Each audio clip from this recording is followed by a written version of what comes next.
Développement local, le numérique au service de la décentralisation. On en parle avec Franck Kenevo, il est expert en décentralisation. Monsieur Kenevo, bonsoir.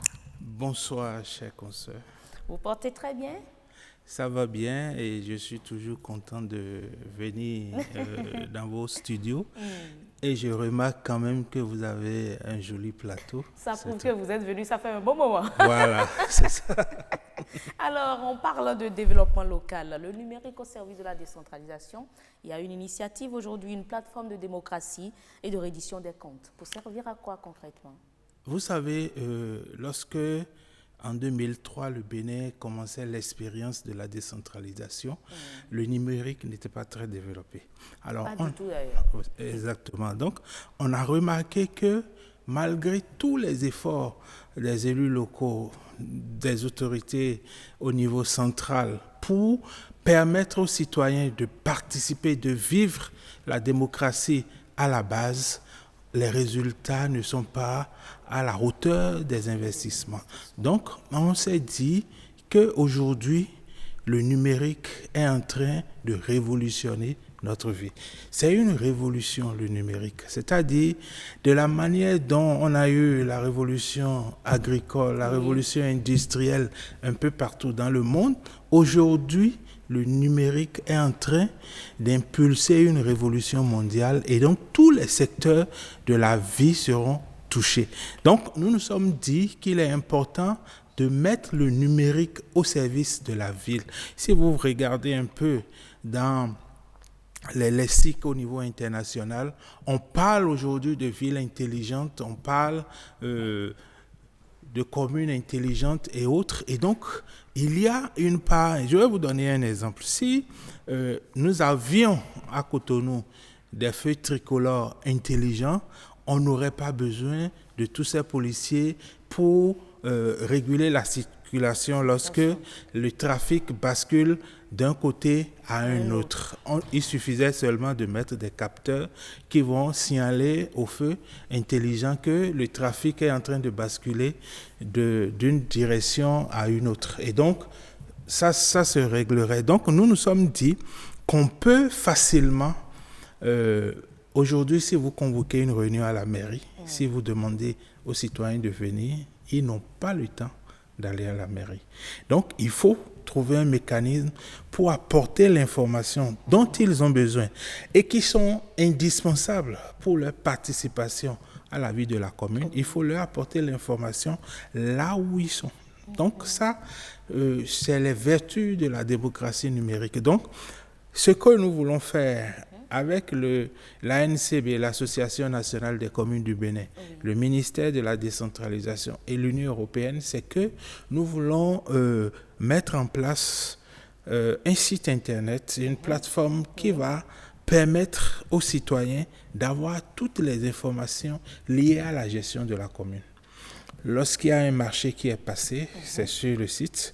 Lorsqu'il y a une délibération du conseil communal ou municipal selon les cas, c'est sur le site.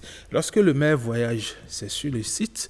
Lorsque le budget est voté, c'est sur le site. Donc, ils peuvent suivre toutes les informations, toute activité, tout ce qui se mène comme activité au niveau, la gestion de la mairie au jour le jour, sur le net. Sur le site. Mais on n'est pas resté à un site internet, on est allé à un deuxième niveau, c'est-à-dire une application, exactement comme Telegram ou WhatsApp, qui permet à tout citoyen qui va télécharger cette application d'avoir toutes ces informations qui sont sur le site, de vivre les séances du conseil communal. On va faire des extraits vidéo et audio qu'on va mettre sur l'application. Donc, vous êtes chez vous le soir, vous allez là-dessus, vous avez tout ce qui a été fait dans la commune, dans la journée. Vous sélectionnez, vous regardez et vous êtes au courant parce que quand on parle de démocratie locale, il y a un élément essentiel, c'est que les citoyens participent à la prise de décision.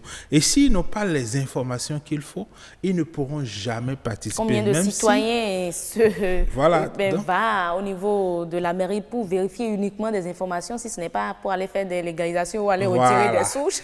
Et lorsque aujourd'hui on se plaint que les gens ne viennent pas aux réunions du conseil communal, au municipal. Mais s'ils vont, ils ne comprendront pas grand-chose parce que l'actualité, c'est une succession d'événements qu'il faut avoir pour comprendre pourquoi aujourd'hui, à l'ordre du jour, il y a tel dossier ou tel autre. Donc, nous allons travailler sur cette application de sorte que si le maire veut débattre d'un sujet, il peut mettre le sujet sur la plateforme de sorte que tous ceux qui sont connectés puissent lui donner leur avis. D'accord. Nous pensons telle chose de ce que vous voulez faire, monsieur le maire. Deuxièmement, s'il y a des besoins de services publics, des voies qui sont dégradées, le niveau de l'insécurité qui monte dans un quartier, dans une ruelle même, on peut signaler ça au conseil, au maire. Dès lors que c'est posté par un citoyen enregistré, ça va directement à la mairie. Et qu'est-ce qui vous dit que ça va marcher? Qu'est-ce qui vous dit que ça va changer les choses? D'autant plus qu'il y en a, il y a de ces citoyens qui connaissent leurs devoirs, leurs droits et qui écrivent. Il y a tellement de courriers déposés au niveau des mairies pour signaler telle situation, mais jamais de suite. Vous savez... C'est à travers le net qu'ils vont réagir systématiquement. L'avantage numéro 1 du numérique, c'est que ça laisse des traces. Et on peut compiler les statistiques. Donc, par trimestre, par mois, ou même par semestre ou par an, on peut retracer tout ce qui a été fait au niveau de chaque commune. Deuxièmement, vous savez, c'est important que les autres sachent que tel citoyen a soulevé telle plainte à tel jour. À partir de ce moment, si la mairie ne réagit pas, les autres savent. Mais si vous déposez votre courrier et que personne ne répond, les autres ne sont pas au courant. Donc, j'ai aimé l'expression du maire de Calavi au lancement du programme qui disait que plus rien ne sera sous la table, mais tout sera sur la table. Donc, la balle est en train d'aller dans le camp des citoyens qui doivent maintenant s'organiser. Parce que nous, citoyens, nous avons des droits, mais nous avons aussi des devoirs. Lorsque vous êtes citoyen et que vous êtes consulté, vous avez l'obligation de participer à cette consultation. Si vous n'avez pas d'avis, vous dites « je n'ai pas d'avis ». Mais il faut participer. Deuxièmement, si vous avez des impôts à payer, on va vous les rappeler sur l'application. On va vous dire voilà, etc. Parce qu'il n'y a pas de droit sans responsabilité. Lorsque vous avez des droits, ça suppose forcément que vous avez des responsabilités. Et quand on met les deux ensemble, et quand les citoyens vont commencer par se parler, les élus vont commencer par parler aux citoyens, vous allez voir qu'on aura des communautés plus soudées. Et comment ça va se présenter? Est-ce que c'est toutes les communes réunies au niveau de la plateforme ou chaque commune avec sa session? Oui. Comment ça se passe? C'est-à-dire chaque commune aura son entrée. Lorsque vous venez sur la plateforme, vous choisissez votre commune de résidence si vous êtes au Bénin. Mais si vous êtes à l'étranger, et là c'est un élément important, tous les citoyens d'une commune qui sont à l'étranger aujourd'hui sont plus ou moins coupés de cette commune. Mais avec cet outil que nous voulons mettre en place, ils vont participer. Ils vont participer. Comme si, c'est-à-dire la distance ne sera plus un problème. Effectivement. Et donc, vous choisissez votre commune. Mais vous pouvez être résident à Cotonou et, originaire de Boycon comme moi. Hein? Donc, je peux suivre à Cotonou, à Calavi ou à Boycon, tout ce qui se passe. Et donc, de ce point de vue, vous choisissez votre commune ou vos communes, vous rentrez dedans et à partir de ce moment, vous pouvez interagir, vous pouvez lire tout ce qui se passe. Aujourd'hui, on affiche les délibérations à la mairie. Mais il faut faire le déplacement effectivement.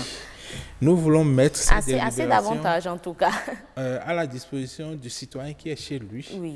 Et s'il a besoin de compléments d'information, il exprime sur la plateforme.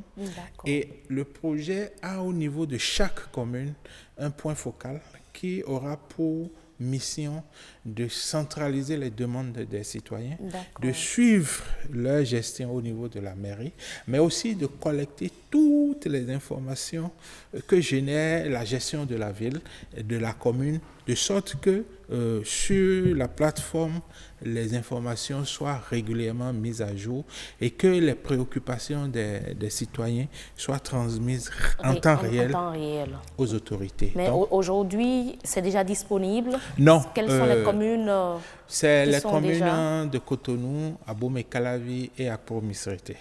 Nous avons choisi une zone qui est bien couverte en matière d'Internet. Et nous allons faire l'expérimentation. Mais sur la plateforme, il y aura les 77 entrées. Il y aura les 77 communes, mais on va activer pour le moment les 3 communes. Abomey-Calavi, Cotonou et Akpo-Missérété. C'est tellement que vous êtes originaire de Non, je fais la confusion entre Akpo-Missérété et Semenkodji, pas du tout. Je n'en suis pas native. Bon, okay, donc c'est ça. C'est vraiment... une phase pilote pour voir comment ça va fonctionner. Et à partir que ça prenne.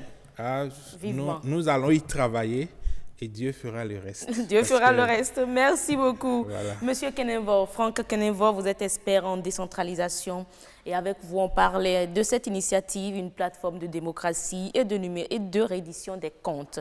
Le numérique, aujourd'hui au service de la décentralisation.